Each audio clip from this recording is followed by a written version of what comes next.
every lead type works. The emphasis is how agents determine their own fate based on how they work the leads. All right. So in this video, I'm going to be showing you exactly two of our agents working the same lead type, same opt-in, same funnel, everything the same, and how their data shows you a stark difference and why leads are not inherently the problem. It's always on the agent and how they work their leads. My name is Trey. I'm the owner of Agent Lead Lab. The past 3.5 years, we help over 550 agents issue pay $40,000 per month. And in this video and on this channel, I try to go through and show you all real life examples of clients that we're working with, what they're doing, what makes them different. Is my opportunity to explain to you why some people are successful and why some people fail, specifically working with us. So without further ado, let's hop right into the video. Okay.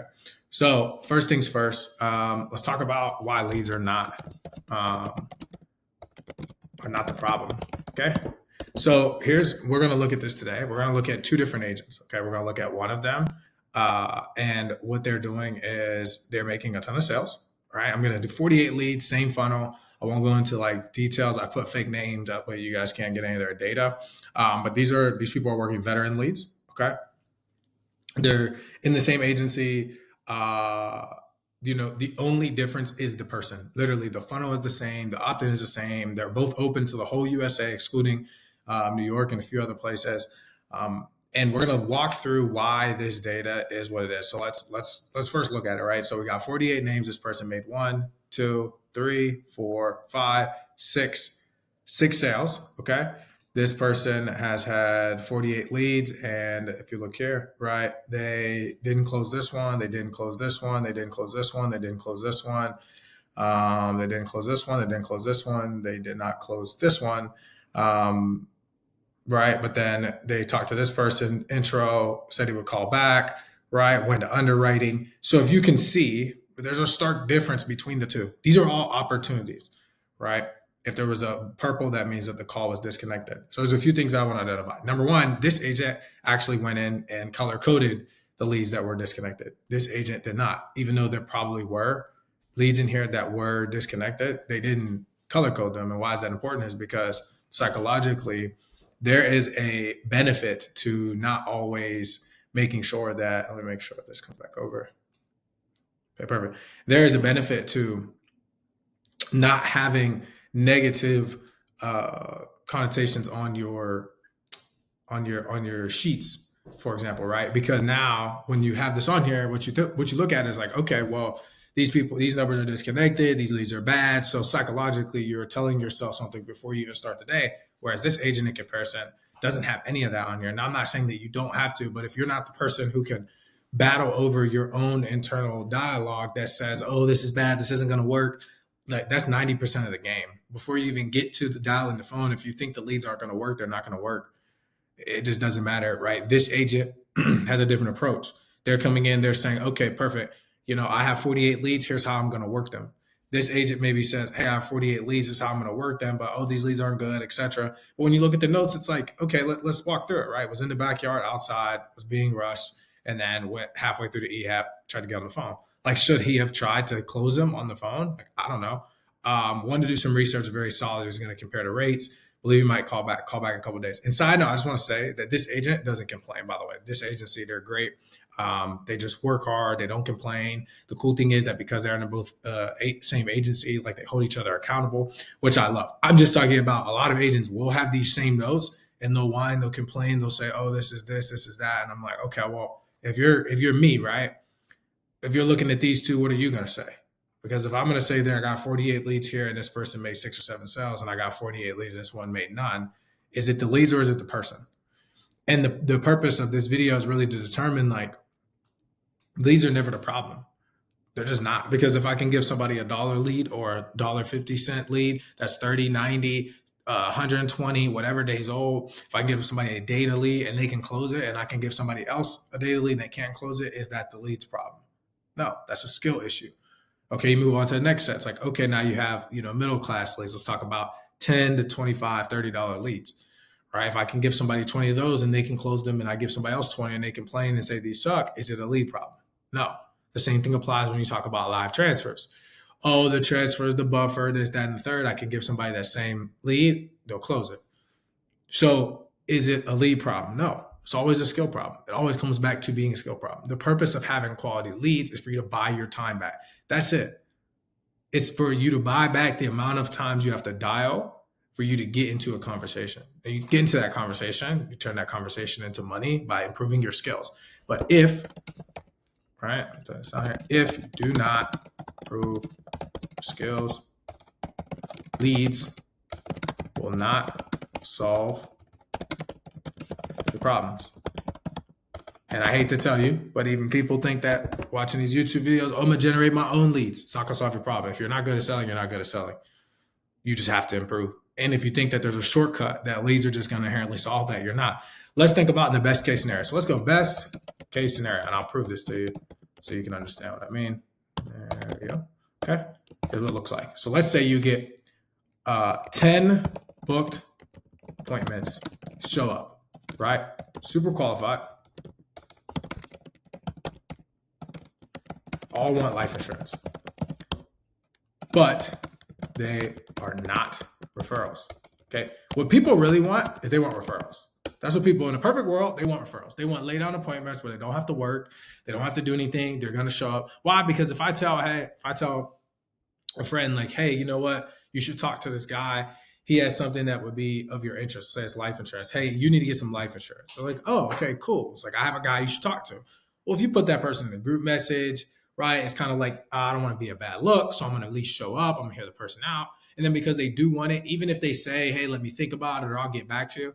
If you don't close them, it's like, cool. Now, people want that. They want, hey, these 10 people booked, they're all going to show up. It's not going to happen. Hey, these people all get on the call, right? And they're ready to buy. That's not going to happen, right? And yes, you can close more if you're doing friends and family or referrals. That's the easier way out, just transparently. It's hard to pay for leads and get in front of them and close them. It doesn't matter what business you're in.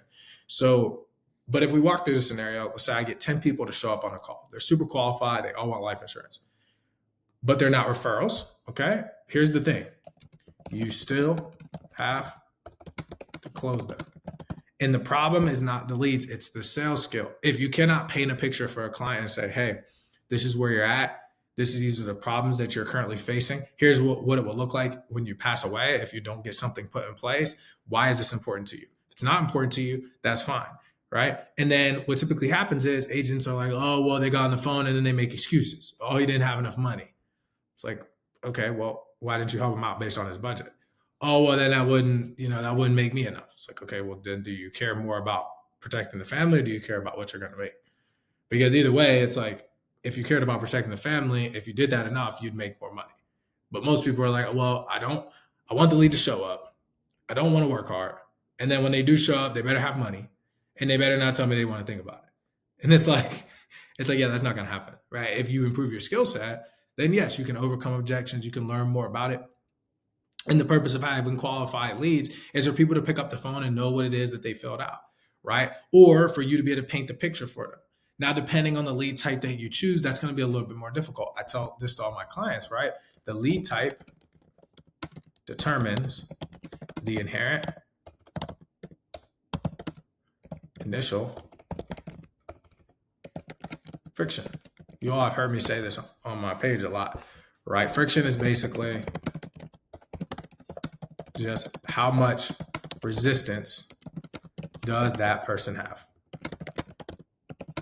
So if you have an opt-in form with a ton of questions, you are inherently increasing friction, but that doesn't always guarantee that you're gonna have a better outcome because certain lead types require more or less friction at the beginning of the call, through the opt-in process, and at the end of the call. So if you look at something like Final Expense or Veteran, because they're 50 to 85, what are they doing? They're sitting at home all day. They're scrolling online. They're clicking on numerous things. So yes, if they do fill it out, you are going to have to battle objections. It doesn't matter what you put on the ad, they are going to forget. It's just like when we put in we've done one-time passcode specifically for Final Expense and Veteran, and it typically doesn't do anything but just raise the price up. It doesn't change the quality of the person. They're still the same. They still, I filled out 10 other things. Like, you're just paying more for a lead because that's the demographic that you're dealing with. When people understand the demographic, it only goes to so high. So yes, you can make a higher intent lead, but it's not going to be super drastic because that's still the demographic. Like, they're still clicking on things. They're still going to be opting in. Most of them, don't remember, a lot of their information. They'll tell you, "Oh, I'm not sick. I don't have anything wrong with me medically." Then you do the MIB report, and it pops up on their MIB report, and then you're upset. And it's like, well, that's just the demographic that you're dealing with. So if you want to go to a higher end demographic, which most people say they want but won't do the work, meaning you have to learn how to sell them. You actually have to sell, like you have to paint the picture for them that makes sense for the situation. But once again, going back to what I said, if I get you those super qualified people and they all want this life insurance, you'll probably have a difficult time closing them. And then you can't blame the lead. So people will try to rather take the easy way out and say, oh, well, let me get some final expense leads because they're just super simple, which they are, but then you still have to battle friction. So you have to pick whatever battle you want to go with. Do you want to have to deal with the fact that they don't really have a lot of money and there's a ton of people calling them, but when you do get them on the phone and they are interested, they're really, really easy to close and they'll love you? Or do you want to deal with the clientele that's a little bit more difficult to get on the phone, right? But when they pick up the phone, they know exactly what it is, but then you have to actually know how to put them in the right plan. It's like, okay, then you talk about, each lead type has the pros and cons, and I have a separate video on that, but I want to talk about specifically, you determine this, right? Like, banging on the social, medical, told me he got it 2 days ago, Monday morning, didn't really need it, had to think about it. Like, these are all just common objections you have to learn how to get over. If somebody picks up the phone and like, oh, I already got it taken care of, it's like, hold on, wait, whoa, take a step back. Like, you didn't even let me finish my intro. That's why people get frustrated. They're like, well, they told me they already got it taken care of. It's like, okay, well, first of all, did you ask them what it is that they're referring to? Hey, you might be a little bit confused. I'm a little bit confused. I just reached out to you. You got what taken care of? Right? Like, there's no point in you getting frustrated. Those agents get frustrated, like, oh, it's like, okay, well, if you just ask the person what they're talking about, if they don't let you get through the intro, don't you think that that's just a defense mechanism? Because it's like they probably fill out a lot of stuff. Once again, it's the demographic that you're dealing with. And if I was to show you a mortgage protection lead sheet or an IUL lead sheet, would look very different. You probably have a less pickup rate, but each conversation would be significantly higher intent because of the demographic that you're dealing with. You're dealing with 78, 60-year-olds, these are veterans, right? A lot of them are disabled. So you understand that the clientele that you're dealing with has its own set of objections that you just have to roll through. But all I have to do is just flick left and right, guys. These are the same leads, they're the same age range. There's really nothing different in here, right? Like, it's not. I mean, I don't see anything that's inherently different unless you all do. In regards to that, right? Like, age ranges are all the same. Contact rate is relatively the same. The difference is literally just, like it is. It's just the way that they have conversations, right? Like, boom, it's just quality of conversations, way that they go through, and how you help them out. And if you decide to not destroy your sheet with like red and negativity, then you're more than likely going to make sales, right? Because when you go in every day, you look at your sheet and like, okay, here are my leads, I got to work. You look at it completely differently. This, you don't look at it very well. You don't see any green on here. You don't even see any yellow. I don't see. So in your mind, you're like, it's just a bunch of bad numbers and no closes, and people that I'm working that just haven't picked up. It's like, okay, well, once again, I'm not saying that this person does that, but most people will do this. They'll color code their sheet. They'll write a bunch of notes and they'll just complain. They'll say, oh, it's the leads. I'm going to go find somebody else. It's like, okay, at what point do you say it's not the leads, it's me? I have to get better. Because if agents, once again, are working $2 leads, $4 leads, $5 leads, $3 leads, dollar leads, and they're making more money than you and you're paying for $30 leads, what is the difference? Because it clearly can't be the leads if it's a skill thing. And understanding and looking through your situation in that lens allows you to say, okay, well, cool, I'll take accountability. Because I can take accountability, I can look at my sheet, I can look at my notes and say, I got in contact with all these people. What went wrong? Because if the person picks up and they say they're in your backyard, or you go into underwriting, or you randomly hang up, or things like that, like that's not a lead issue. That's a skill issue. Did nobody say when somebody's outside in the yard for you to try to sell them life insurance? That wouldn't make sense to me. I wouldn't try to pitch somebody life insurance if they're in the backyard, if their wife's not available, if they don't want to give you their social. That's a trust factor, right? You'll see what makes sense tomorrow. You didn't get it taken care of today. Told you got it 2 days ago. It's like, okay, did you get it 2 days ago? Like, how go through that process, figure out, oh, okay, you probably filled out a lot of forms. I'm assuming you were looking for like the best possible rate, right? They're like, oh yeah. It's like, okay, well, that's my job. So every objection, right? Like there's a rebuttal. It's not a matter of like, oh, they told me this and then I just hang up or I give up. Most people do that. And there's really no reason to do that. And you're going to run into it with this demographic. So because you know that before you actually hop on the call and start dialing, you can prepare yourself better. It's really simple. And it's like super, super simple, right? And that's the easiest way I can kind of explain it. Like that's how you should be looking at the leads that you're getting. Okay. So if you are able to look at the situation in that way, now you're going to say, okay, for me, it's just like, do I want to buy my time back? And that's what we like to talk about because leads are just buying your time back. The more expensive that you get, typically, you're going to get more time back. If it's a text verified or super high intent, you need less leads to make the same amount of money.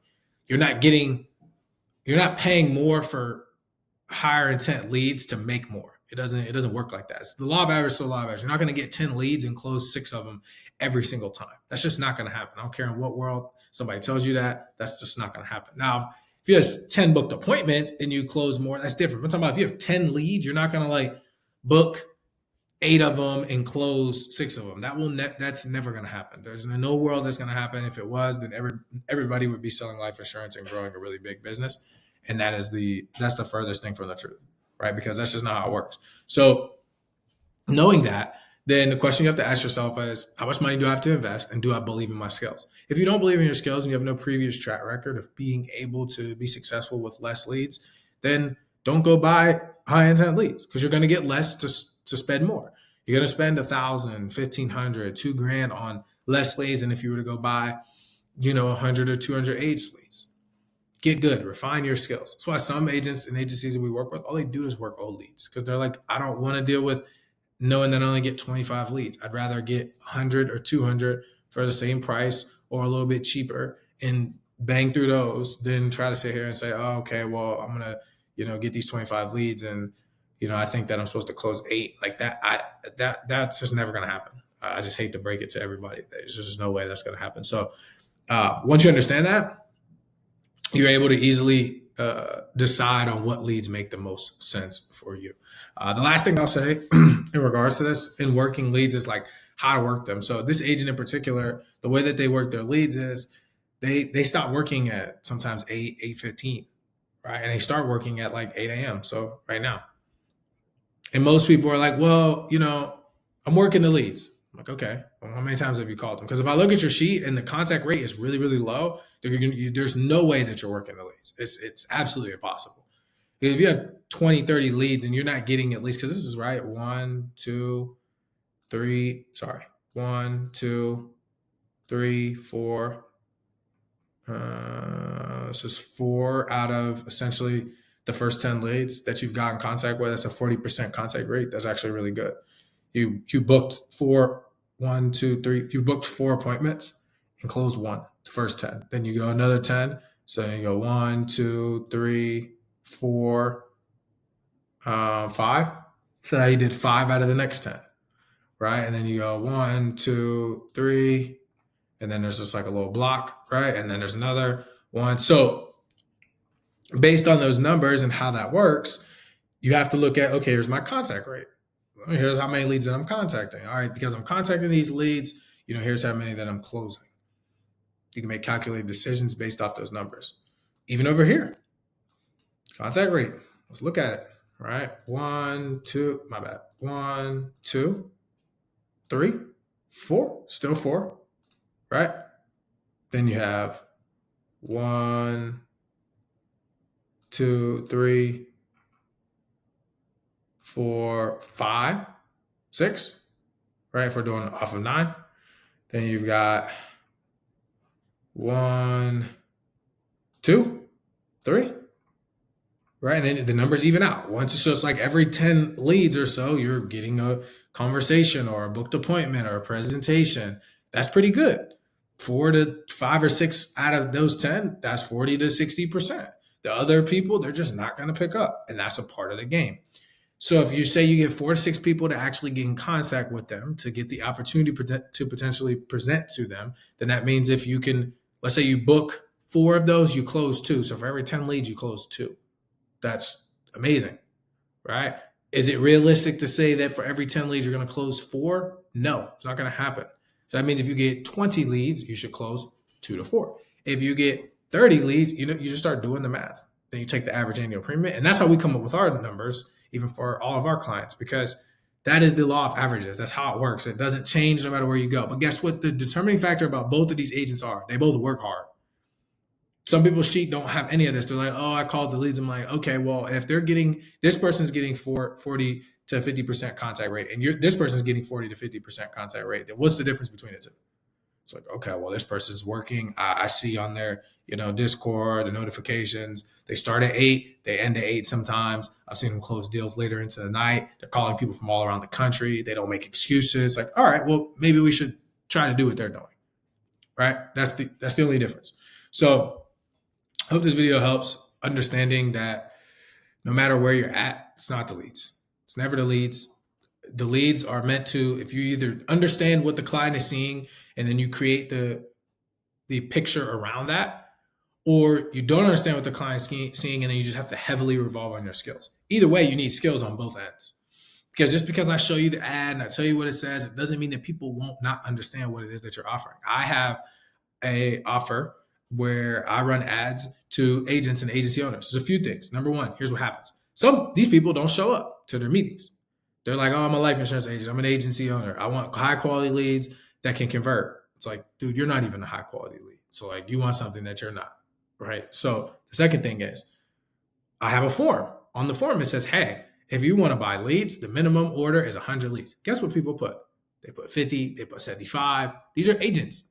They want leads that know what it is they filled out, but they don't know what it is. They can't even read their own form, right? Then it's like, okay, please list, 10 states. Guess what they do? List 5. Like, if you don't have 10, this isn't for you. They'll still list it and hit submit. Makes no sense. It's like, and it's an open-ended too. So you could put like, hey, I don't have 10 states. Like, I'd be open to getting some. Some people will put 1 state. Hey, here are the lead types. Please write which lead type you like. Guess what people do? General life. Don't have a high intent general life lead. Term leads. Don't have term leads. Have mortgage protection. That's what it says on there. So what I'm trying to get at is even the people that want the people that are high intent aren't high intent themselves. So it inherently goes back to the same thing. Just because I can tell you exactly what's on your ad, it tells them it's life insurance, it's not free. Do you think that people are still going to read that? Or do you think they're going to have their own assumption about what they read? And then if you know that, why do you get frustrated when people say things that you would be like, would completely throw you off? Oh, this person thought, somebody texted me the other day, they thought it was a will kit, a veteran will kit. I'm like, I don't have any ads that run that. And why are you letting that frustrate you? It's like,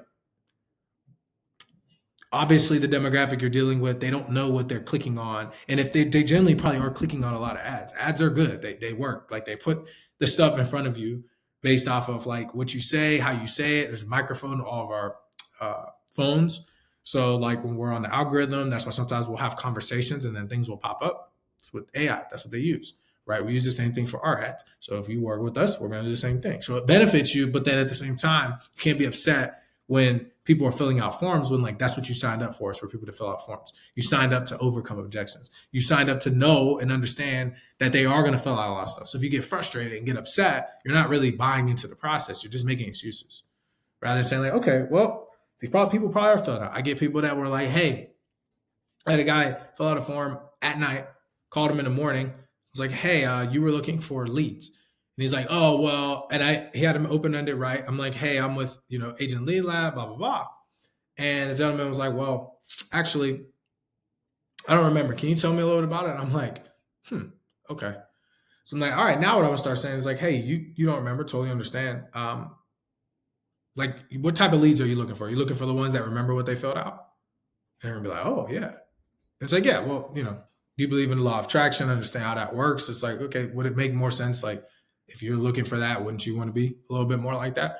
Like, people will be like, oh, well, and then they just kind of trip up on their words. But that's the reality of the situation. Like, if you're not doing the things as a agent to attract the people that you want, then you can't really be upset that those people aren't coming to you because you're not doing those same things, right? If you're not somebody that shows up, you're super consistent, you track your finances, you take everything serious on your end, why do you think that you're going to get on the phone and start closing deals with people and you're upset that they don't? Like, it all ties together.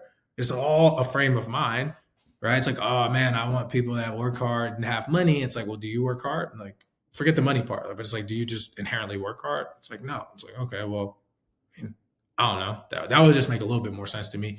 So that's what I've noticed. All the agents that we work with that have had success, they all have a few things in common. Number one, they don't make excuses. That's the biggest thing. They don't care. I've given them dollar leads, 50-cent leads, $3 leads, $50 leads, $100 leads. It doesn't matter, right? Number two, they work really hard. And by really hard, I mean they have a schedule, they stick to it. Most of them will start at 8 and end at 8. That's just what I've seen. Doesn't mean they have to do that. I've had some really good ones that can kind of maneuver in between because they have a very diligent skill set. But when they first started working with us, they did not have that skill set. So they had to overcome that by just putting in reps. That's the bottom line. Just put the reps in over and over and over again. Number three, right? They are willing to master one thing and move on. Too many people are that we work with. Sometimes all they think about is like, I want to go from this lead to this lead to this lead, and they cannot stick with something long enough, right? And they don't understand the process. Will be the fourth thing. They understand the process of leads and how they work. What that means is they don't get flustered with objections that are common when you're running ads, which is, I don't remember this. What is this? Oh, I was confused. Like if I get that and I'm running it to agents, do you not think that you would get that if you're dealing with 50, 60, 70, and 80-year-olds? Like, why would you get flustered by that? That doesn't make any sense to me. If you know that you call people and they don't remember as agents what they filled out. Oh, I filled out. I have people that are really like, yeah, I was looking into like 10 different lead vendors. Who are you? I'm like, yeah, that's fine. I don't have a problem. But like, you don't want people that do that, right? Like, you filling out a life insurance form, like, oh yeah, wait, what is this? I thought this was this. Meanwhile, they were probably looking for an insurance will kit for like veterans, but that wasn't what they filled out with you. But yeah, you get frustrated and get upset. Like it just doesn't make any sense to me. So I hope that this helps. At the end of the day, like you should do those four things: like work hard, don't make excuses, have a very consistent schedule, and understand the process. If you don't understand the process of what your leads see, you should get in contact with the person that's running your ads or who's doing your marketing, so they can at least show you, so you have an understanding of how to paint the right picture with expectations of leads. Because if you don't do that, then you get frustrated. But when you do that, you know what they see, and then you paint the picture around it, and then you find a way based off the marketing to close them. Because as long as there is an angle, meaning that let's say we're running an ad for mortgage protection, and instead of mortgage protection, we talk about leveraging life insurance to protect your assets and your mortgage. That's different. Hey, mortgage protection is like, hey, I'm getting back to you. You were looking in for information about how to leverage life insurance for like protecting your assets and potentially your mortgage. Is that correct? Versus, hey, you filled out a mortgage protection quote. Like they just sound different, and they can confuse the client because maybe they did fill out a mortgage protection quote with my ad and then your ad said the thing about assets.